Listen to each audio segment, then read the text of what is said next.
So it's just a little heads up on what actually happened today with the motorhome. So just keeping you up to speed with what is going on. Well, basically, this is what happened today. Boom. Oh, it's MOT day, and I'm at BBS at Oakhampton, and Mike is looking after me in the MOT bay, and this is definitely an MOT bay. Look at this.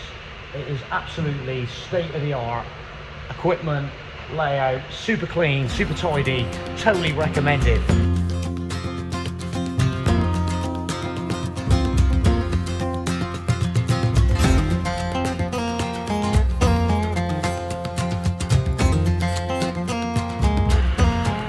So Mike's doing all the formalities on the moho, getting all the checks done, brakes, and he's doing all the steering and underneath it. But checking all my tyres, and we've just been talking reverse cameras and all the sort of technology that goes with it, and yeah, we cannot recommend these guys highly enough.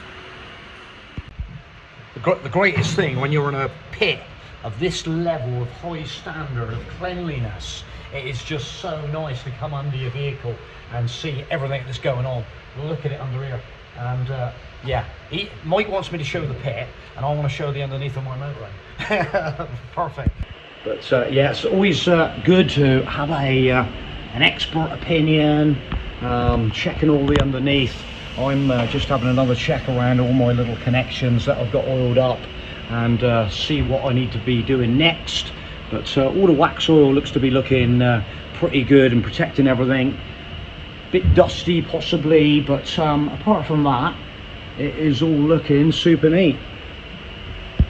Just checking all my bits and pieces underneath. It's just so nice to get under here in this light condition to see what's going on.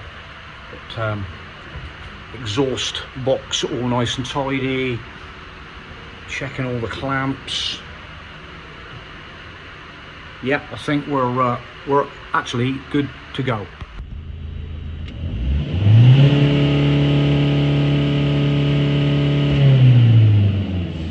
Smoke check, and look at the view out there this morning. Blue sky, plenty of vision. Right, we're all done and dusted. These guys are just doing a Volkswagen in there, and Mike was just saying to me the fact that they've got a rock and roll bed with forward facing seats, and there was no seat belts on the seats. And he was looking for all the relative, and it looks like they need seat belts. And he was saying it looks like almost the rock and roll bed has been fitted, and the areas where the bolts have been placed in the floor, stuff like that, are when they fit them from standard, they're like, it's all reinforced, especially with like anchor points for seat belts as well. And it's another little issue, you just got to be so careful. He said on the back of that van, Jof, they've got on the lower bottom of this Volkswagen, it's got reflectors, and they've blacked them out. And we're just having a discussion about the fact that it wasn't that long ago that someone was up on the A30 just up here changing a wheel on slip road, and got hit by a car and got killed. And it's literally all this kind of stuff that's just got to be so super careful. And I just said to Mike, okay, if it needs seat belts in the back, so okay, what's it going to cost to have all that fitted? They're not cheap. Inertia seat belts are pretty expensive, but what price, if you've got kids in the back of that van, what price do you put on their lives for the sake of a couple of inertia seat belts? So it's all interesting stuff, and this is the kind of stuff that I love to like put out there and stuff, sensible kind of stuff that just got to be so careful. Okay, thanks for watching, guys. I'm all MOT'd up, and I'm getting the hell out of here. Thanks for watching. We'll catch So yeah, that is what happened today. The MOT is done. It was a little bit pre when it was ready to be actually done. It was later on this month, so we're just into July now. So it was a couple of weeks time, 3 weeks I think it was until it expired. But I didn't want to sort of run the risk of being away and it, you know, expiring the MOT. So that's the reason we got it booked in today prior to the trip, so we know everything's good to go. But it's always good kind of practice to have a good old check round. I know a lot of people put their vehicles in for MOT. It's past the MOT. Oh my God, that's great. That's amazing. But to be honest, you shouldn't really be in that situation of, you know, if they pick up something very small on the steering, maybe underneath that you can't see, and get advised on possibly, not so bad. But everything else needs to be up to speed, really. You know, that's how I kind of like operate anyway. And when it sort of like goes for that examination, the guys are checking the brakes, the tyres, the lights, the steering, suspension, and basically making sure everything is like in a road-worthy, safe condition to use. So it's always like possibly a good thing to, you know, possibly do some pre-MOT checks before you take your vehicle in. You can, for one, check your brake discs visibly through the gaps in the wheels, even if it means like removing a wheel and checking the thickness of the brake pads. It's always like a good thing. And in that instance, by looking at all the brakes, you are literally looking straight at the tyres, that condition of tyres again, most importantly, making sure they're good at, like, for pressure, everything like that. You can, which you are meant to do frequently, is check your lights, all the exterior lights, the headlights, the brake lights, the indicators, marker lights are working correctly. Even don't forget your number plate light, the one up in underneath, because that's always a favourite. People kind of like miss it. Steering and suspension a little bit more, not so, but obviously if the vehicle's driving nice, not getting too much wander, you can check ball joints. If you get someone just rock steering, have a look at the ball joints underneath that make the connections, if there's any play on them ball joints. Excessive wet on the steering, feel the steering wheel, the firmness, it's all good. Exhaust system, visually have a look at the exhaust system. There's plenty of room to just pop your head in underneath and just look up through at the flexes, the pipes, the adjoining clamps, make sure they're not that rusty.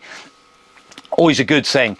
The general bodywork condition, and we are looking at the structure underneath your motorhome, possibly outriggers, metal pieces. I'm religious with the wax oil guys, you know the score with me. It's always good protection, especially on things like brake lines, all sorts of places where you can just squirt that wax oil over to protect the underneath of your bodywork, and it always makes you feel a lot better if you're pretty like watertight, hopefully. Windscreen and wipers, always another one.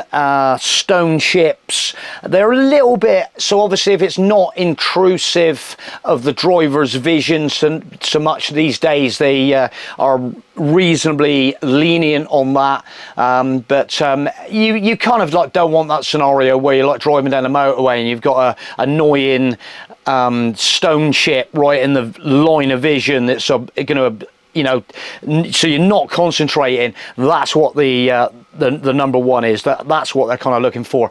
Your wipers are clearing the glass effectively. Your wiper blades, they do get really hard in the sunshine, especially the weather we're having at the moment. They do get the rubber will start peeling off. The time you want to use them, the rubber shreds off, they're useless. So it's always a good thing to have nice wipers flowing over the screen. Always good to have a full washer bottle full up with screen wash, especially keep the old blue stuff going in, do you know what I mean? Keep it all topped up. It's, again, don't go putting water in there, guys. You know, in the winter it's going to freeze up and you're going to need a new pump. So that's the reason you don't want to be putting fresh water in there. Always put screen wash additive in. If the temperature stops dropping down, you go to Austria, it's minus 30, minus 40. Go to Norway, it's minus 60. Make sure your seat belts are in good condition. We talked about seat belts at the station today. They're looking for the belts. These on mine are easily accessible, so we just lift up the seat, have a look at the seat belts, make sure they go in the clips, they are securing properly, they're released properly, any fraying on the actual belt material, make sure the mountings are in good condition. Always a good thing. Make sure your seat belts, and not only that, your seat condition. Make sure your seats have not come loose. You don't want to be like driving down the motorway, you're braking, your seat is moving around, the mechanisms are all functioning properly, the adjustments, you get that adjustment right for your kind of like driving. Make sure horn works. It's always a favourite. A lot of people do not use their horn, go to hit the button in the middle, and there is zero happening. So always give it a couple of toots now and again. We're always kind of like going dee just to random people at shows and stuff like that. You know, it's always a good time you can get away with it, but don't go sending it in the middle of the night and upsetting your neighbours. Registration plate. I've just actually put my GB Jof, not anymore, UK stickers on the end of the plate. So I peeled them off back along, and I've just literally ordered some. I've just ordered some more because it was one of them things that I literally keep overlooking. We got away with the other day, but we try and, you know, we just don't want any form of you know, people sort of like picking us up on anything if we can possibly help it. It just avoids wasting time and aggravation. So we've got our UK back on, which is always a good thing. Don't forget, guys, other checks is keep an eye on your water, your coolants, your fluid. We've already done that one. Your power steering fluid, stuff like that. If you've got a tow bar, make sure it's all up to speed and not corroded on any of the bolts, the brackets underneath. Make sure it's got the proper plate for the installation on that tow bar, and obviously if there is a lighting plug, this needs to be functioning to so you need to, if you're pulling a trailer and it's going to operate your lights correctly. Underside of the vehicle, we've really covered that. Make sure it's just generally looks presentable. You know, just clean your windows, make sure it's washed up a bit, you know, and you don't want it going in there absolutely hanging. Probably getting down to the nitty-gritty of things now, we don't have much in our windscreens, so but we used to have like a bit of a light bar. I've sort of got over that a little bit now, I think. But people like put flags in their windscreens and all that kind of stuff, and it does again you know, come into the MOT. Normally what's in the swept, nothing in the swept area, so you can get away with your little vignette stickers to a certain extent, you know what I mean. That's all that you need to put in your windscreen, stuff like that. Probably I didn't actually empty my water tank. If you've got any suspect onboard waste tanks, water tanks, gas tanks, that all need to be isolated and free from leaking across the MOT inspector's lovely floor that we saw earlier on in this video. So anyway, I think that is just about down to the nitty-gritty of things that